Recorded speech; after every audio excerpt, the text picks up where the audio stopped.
Alors, dans le cadre de cette exposition, je présente des oolithes, des végétaux improbables, des arbres primaires. Ce sont dans l'ensemble des espèces en voie de réapparition. Ce sont des pièces du passé peut-être, mais assurément du futur. On est dans une forme d'intemporalité. Et lorsqu'on observe ces objets, parce que ce sont des objets peut-être même avant d'être des œuvres d'art, on s'interroge sur leur histoire.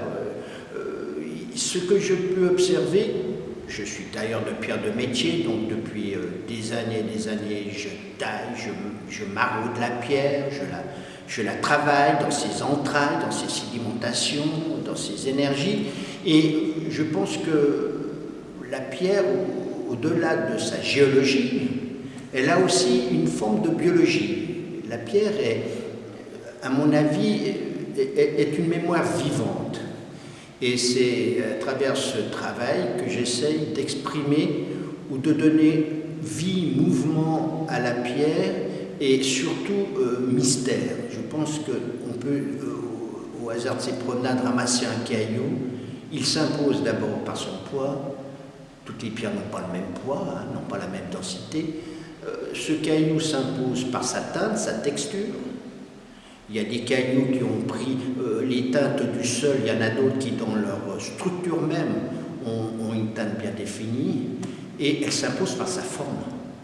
Il suffit de voir un enfant ramasser un caillou, d'emblée il y trouve une forme, une tête, une expression, et ça c'est une partie essentielle de ma recherche que de donner forme ou de confirmer la forme première du caillou.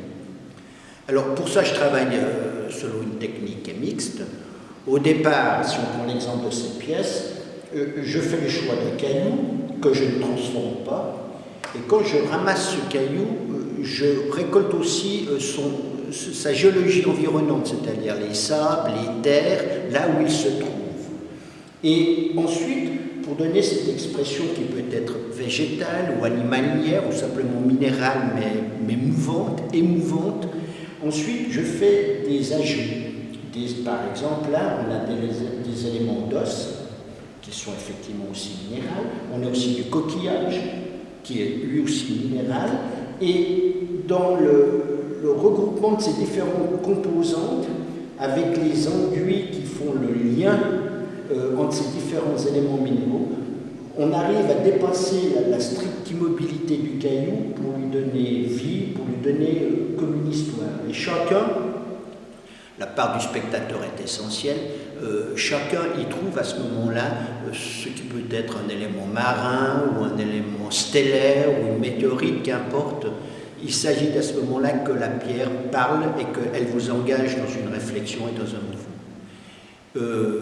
Pour le reste, c'est sûr qu'au-delà du caillou trouvé, il y a cette part de création, d'imagination, d'invention qui font le côté passionnant du travail. Sachant aussi que de travailler les sabres, travailler les pigments, travailler les éléments colorants, travailler aussi les additifs, les colles, tout ça fait partie d'une chimie qui se découvre progressivement et c'est que du bonheur.